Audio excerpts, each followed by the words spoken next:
G'day friends, welcome to today's collage and illustration tutorial. I have Steve here with me today. Hi everybody. I thought it might be fun to chat Steve through the process a little bit. It would keep me on topic. Chat me through what process? Well, what we're doing.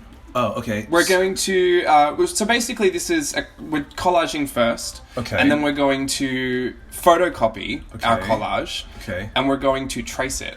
And then essentially come up with a really interesting illustration that we've collaged together. Now, that idea came from somewhere random, but it's basically what we're doing today. Oh, so are these, I'm assuming these are pieces that you have or that you've already junk. done, or It's just junk from my stash. I'm always looking for a good reason to de-stash all of this paper bits. Yeah, the orange grab bag stuff. Yeah. Yeah. Oh no, this isn't orange grab bags. Wow. What? Seems like a million years ago. No, none of those are in existence anymore. Oh, you've used them all. Yes. Amazing. Okay. All right. So you're taking your bits and pieces and you're collaging them together, and then you're photocopying them, and then you're going to make something new out of it. Well, I'm just going to trace it. So here's the problem. Okay. When I illustrate, I only pull from the wheelhouse of things that I already know I can draw. So I do a lot of the same stuff over and over again. Well, I'm a safe human. Safe keeps me alive. Yes, this I know. I know this all too well. Don't come for me in this tutorial. So anyway, no. I do it from things that I know. Look, sometimes I will use a reference and try something else. But I think it's really hard to say, here's a pencil and a paper. Think outside the box. Got it. So this is kind of your way of thinking outside the box. Well, see, when I collage, I think in the abstract. I think more problem solving, and I'm at the mercy of whatever pieces I have in front of me. Got it. So I'm less likely to try and fit that to my idea of what's in my head, and more likely to just let it take its own form. Yeah, you're kind of like creating, remember those pictures within a pictures that were huge like 15 years ago, 10, 15 years ago? No, I don't remember. Do you know what I'm talking about? They had them at Disneyland for the 50th anniversary. So this is, 13 years ago. And they had these big pictures throughout the resort of like a big picture of Mickey Mouse, so you go up to it, and people submitted their own family photos inside of it. Okay. Do you know what I'm talking about? Like a pic collage, but like with making a photo. Right. Yeah, I mean, I don't know if it's like that, but... Well, it works in my brain, so I got it. The thing I think it was interesting for is that I just think it's working different parts of your brain when you're collaging and when you're drawing. I just think it's different. You're like not forcing, but you are allowing yourself to create a puzzle out of random bits and pieces to make it go together. Yeah, and I don't think you're not thinking, oh, I can't draw that, so I'm just gonna change it, or you're just using whatever you've got. And I think, the proof's in the pudding. If you go through some of my work, you'll find disproportionately large amount of more creative stuff that I've collaged together than I've actually just drawn from the start. What are you making? A mouse fish? A mish. A mish. It is. It's a mouse fish with a unicorn horn. And and I'm never this particular, but I got it so slightly off how I wanted it that I glued a piece of paper over the top and did it again. I can see. There you go. You saw how slightly off it was, right? So this is so, yes, it's slightly off, but this is so funny because you're always like, whenever I do this with you, you're like, just go for it. And then I get anxiety when it's just slightly off. I'm glad to know that you suffer from the same thing. Now you can't read me anymore. No, I totally did. And to be honest, when I was doing it, I thought, oh, I shouldn't do this. This goes against everything I've ever said. And then what's worse is that when you kind of, the second time around. I know, I accidentally half stamped it. And I thought, you know what, it's photocopied, and then I'm going to draw it again anyway. This is just to get my inspiration. I'm just creating what we want to illustrate. I don't need to be perfect. I figured that out quickly. Yeah. Anyway, look, so that's what I thought. That's how I kind of thought this would be a good thing to help people come up with something that was a little more outside the box than they're used to, and something a little more interesting. Also, the fact that we're only tracing it, I think, is a big help to a lot of people because for whatever reason... It's a deadline. Yeah, illustration seems to be something that people fear because it is a skill. It can be taught. It can be learnt. Okay. It just takes a lot of time. I don't know if I can learn that. You know how to draw Ariel off by heart. Yeah, because I used to, as a kid, would draw Ariel over and over and over and over again. You know how I did that? Okay. So there was like a magazine that I came across. It might have been like at the Disney store. because Disney stores opened like when I was a kid, and it was a big thing. Disney stores. You say you're a kid like in 1902. You're not that old still. Well, anyway, so it's such a big deal, and we got like a Disney magazine, and there was a picture of like Florida. Oh, there goes the cats. So there's a picture of the resorts in Florida of like kind of like a big lake type thing, and then they had an animated Ariel. She was drawn sitting on a rock. And as if like they superimpose, not superimpose, but you know, like as Ariel lives in the water over there. But it was like a cartoon, an animation in real life. And I really liked that picture of her, and so I would take my tracing paper and I would draw her over and over and over again. And then I started just kind of doing it side by side, like, you know what I mean? Seeing the original, right. And then little by little, and then before you know it, I just could draw Ariel all the time. And then I thought I was so smart, and I took the same face shape, and I started drawing all the other princesses. Well, you can. And now if you know that Anna face, you can do Anna, Rapunzel, Elsa. Yeah. They're all the same. No, that's really funny, because that's exactly how I started drawing. So the fact that you say you can't learn it is not true. I just don't know if I have the patience or time anymore. That's the thing. I mean, it does take a lot of time, and it's patience, and it can be really disenchanting to try so hard at it and not get what you want, which is why I encourage tracing. So I'm going to leave a link to the light box that I use down below. Steve actually bought that for me. So. Yeah, Merry Christmas. I will leave that down there. There are smaller ones. I've got a big A3 one, but you could probably get a smaller one and be just fine. I'm using B paper again today. Love the B paper. What color is that? That is I think it's called lavender. It's just a light blue-purple. Not blue-purple. I do a bit of a wash when I'm watercoloring now. It's really pretty. Just because I don't like to do it straight onto white. Got it. I don't know, I just feel like it tones the paper. Well, it gives it some depth. Yeah, I've just been interested in toned paper, so I've been making my own wash first and then colour. Nice. But look, this was all an experiment because I was having a really lazy Sunday. This last Sunday? Yeah. Yep. And yesterday? Was it? Today's Monday. Was it yesterday? Yesterday was Sunday. Wow. Yesterday was Palm Sunday. I don't know if it was yesterday then. Maybe it was a week ago. It was a day. Maybe no, I thought this it was Friday. a Sunday. This was Friday. Oh, okay, I was at work. Yeah, you're at work. Yeah. Okay, so I was having a lazy Friday. Same thing. All my days are the same. And I was on the couch and I was in a bit of a Tim Burton mood, of all moods to be in. Crazy. I know. It's very unlike me, very off-brand. Well, yeah, I mean, because you like Tim Burton, but are you... I'm not the ooky, spooky... No, I don't do any of that. Get a tattoo. Yeah. I'm not gonna get a Jack Skellington tattoo anytime soon. But it was on my mind. And I was drawing these little characters and I thought, these are interesting because I don't usually draw like this. I think I can see elements of what I usually draw, but I've just put them together in a random assortment, and that's what kind of made them feel like that. And then I thought, oh, well, you know, what if these were collaged first and then I drew from them? Oh, nice. That would be a fun project. So, you know, that's how it kind of came to be, but...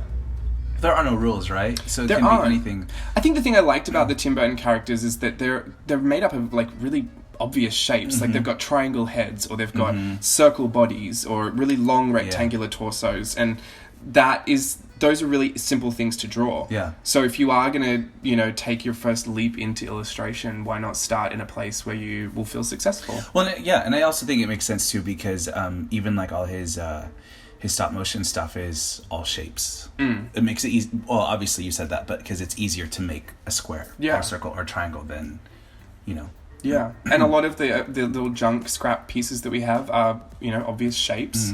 And so the whole thing kind of just like fell together, and I thought this would be a really fun tutorial to share with people. Yeah. Because it's simple in the way it happens. I don't really know if I need to explain it. I mean, is it clear? Yeah, I think it's really cool. I think you could do that with anything. It's like, even like with photos too, I guess. It's kind of like double exposure. Totally. I thought, what if I did one of my face and like... Put it on my body. Ariel's body. On Bianca's body. Oh, I should. It would just be you, myself, Bianca, and Oliver, but all in one. That's a lot. I think that's wrong. Yes. But no, the eyes are very Tim Burton. I decided to colour it a little Tim Burton-esque because I wanted to throw back to apparently Friday when the idea came to my head. Speaking of Tim Burton, what's your favourite Tim Burton film or situation? Edward Scissorhands. Oh, yeah? Yeah. I really like Edward Scissorhands. I feel like I've only seen the movie once, maybe twice. I don't think I was allowed. You would really enjoy it. I don't think I was allowed to watch it as a kid. No, I would understand that. And so maybe that's why I don't have the same fascination with it. Look, I'd say that it's my favourite. I don't watch it every day. Like, we do have it, right? Maybe. I think we have it. I watched it last year again. I get fascinated by the art direction of it. Mm-hmm. Like it's very suburbia, but the pastel houses, like I said, that's where the neighborhood swatch came up. So I've been in a real Tim Burton mood lately. I don't know what it is. I'm trying to think what my favorite Tim Burton is. I don't know. I really liked Frankenweenie. I didn't see that. I don't think I have patience for that. No, I think I had patience on that day. On any given day, I wouldn't have patience for that. That's one that I don't know if I'm here for that. No. But I mean, I think Nightmare Before Christmas is kind of an obvious one. Stop it. No, I gave it a face. I did consider it, though. I thought it was very abstract. I liked The Corpse Bride. Oh, no, see, I'm not subscribed for that. See, I don't know if I'm, I really liked that one. I don't know if it's my favorite. I thought it was cool that he did Sweeney Todd. You made me watch that. Did I? I didn't make you watch Sweeney Todd. You did. You had it on. Not the Tim Burton version. Well, what's that one? The Tim Burton version with Tim Burton. The Tim Burton version with Johnny Depp and Helena Bonham Carter. You definitely had that on. I don't own that film. No, it was on TV. Either way, I guess what we're getting at is neither of us enjoyed that one. No, look, I'm into Tim Burton in the parks at Halloween time. Yeah, I think I like the idea of him. When they make the Haunted Mansion into The Nightmare Before Christmas. Yeah. I got stuck on that ride. Oh, that's a lot of making Christmas in your head stuck over and over and over again. We weren't stuck for too long, but you know what I'm like. Yeah. Ladies and gentlemen. 10 seconds was too long to be stuck still on that thing. And it was one of those things where one of those heads just pops up behind the gravestone. That. You know, I don't like that any time of day. Like, that's kind of maybe why I don't love, like, haunted houses or Halloween. I like the idea of maybe Universal Horror Nights, but I can't do it because things jump out at me, and I will not do it. I will, like... I fear whoever that scare actor is because I will punch them in the face. No, I can't do it. I cannot do it. And I keep thinking, well, oh, this is a perfect cover for them to kill me because it's their job. Yeah. Like, everyone's gonna think I'm an actor. I couldn't. I am, no, I'm not. You'll never find me at Horror Nights. You won't even find me, in a carnival, like a sideshow. Well, not a sideshow. What, a fair? Yeah, but I mean, sideshow, that's like 19. Yeah. That's bearded lady. Yeah. No, you won't find me in the ones at the fair where they set them up. They're traveling like the roadie version. Yeah. You won't find me in one of those either. Well, because those are just gross. Like those little like haunted. I'm so sorry if anyone out there owns one of those. I don't mean to be trashing on it, but I mean, hopefully you're not the ones in Australia that own the one that I'm thinking of, or whatever the one Steve's thinking of. No, look, most of them are just too scary for me. And I don't care if they look fake. But it's still scary. But why do you feel like it's scary? Is it... I have a good imagination. That's, I think, the same thing with me, because I remember even as a kid, like, watching, like, random... You know, like, those, that channel, like, TBS, those old random... Those random channels that you find, like, in the middle of, like Channel 40... that is like playing randomly on a Saturday afternoon, if they got some made-for-TV movie about like some scary museum. These kids are trying to like solve a mystery. Anyway, there's this movie, and they're inside this wax museum, and they go through it, and it's like this wax museum that recreates like horror films, classic horror films, and then the wax, like the dummies come to life and stuff. And I was like, no, thank you. No. I can't go to even like Madame Tussauds or any of those things. Oh, really? No. No, I don't like the like when they do the King Henry VIII section where they have the beheaded like the wax guillotines figures. and stuff. No, I don't like that. No. It also smells creepy because the wax smells. It's like so I don't know how, like, and I'm sure they have it in other states or maybe even Australia, but like I remember in 4th grade here in California, you learn about California history. So you go to a bunch of like old we wouldn't have that in Australia. Right, no, but you like a historical thing. So like we go to missions and whatever else, and it's kind of like the beginning of it's hundreds over 100 years old or whatever is like what this mission or this location is, and you go into like a room and you're like, this is where President or like Governor so and so used to sleep, and like you see like the old bed there, and sometimes they have like an old like wax figurine that is like a mannequin. You know what I mean? That's got like that plastered hair and gross. And I, as a kid, going through it, like I'd have to like close my eyes and look the other way. And people really, Steve, what's wrong? I can't do it. What if it was Beyonce wax figure? Nah, because I don't need that thing to blink at me. You know what I mean? One Beyonce blink doesn't blink. Yeah. She's Illuminati. Yeah, is that? No, look, I'm fine with wax. I'm not as crazy as Steve, but I'm just not going in for any of that horror stuff because I do have an overactive imagination. It takes me about a millisecond to form 12 different scenarios that might eventuate from a certain circumstance. Yeah, like he can't even go see horror movies or scary movies at all. Oh, It. So I could probably watch the original because that seems dumb to me. No, see, that to me seems worse. Well, he's scary looking. Yeah, Tim Curry, I mean, I appreciate him, but no, I can't do it. But that new one, I mean, you guys were so adamant that I should go with you, and it was, days? You were putting it off, you were postponing it that I might come around. Yeah, Caleb, Jacqueline, and I were trying to force you to... It was so upsetting. And I was having a heart attack just thinking about going. But, I have to give you props because you definitely watched the trailer a couple times. You read reviews. I read a synopsis. Went on Wikipedia, and he was, trying to really, get into the spirit just to, I was so delusional at that point that I was telling them what the history of it was. Just trying to get myself prepared. Let me tell you, he ended up he didn't go to the film. But Jacqueline and I were sitting there with our hoods over our eyes and grabbing each other, and Caleb is just laughing at us. And I couldn't sleep that night because the only thing I kept thinking about was Pennywise, his eyes glowing in the sewer. No, see, no, yuck, yuck. Not even scared of clowns. I just don't like that. That's disgusting. Look, I'm not going to see it. Anyway, so Tim Burton, huh? I do Tim Burton. Back to Tim Burton. Well, see, this is why I was afraid of going into Tim Burtonville, because I knew it would elicit some kind of horror yuck.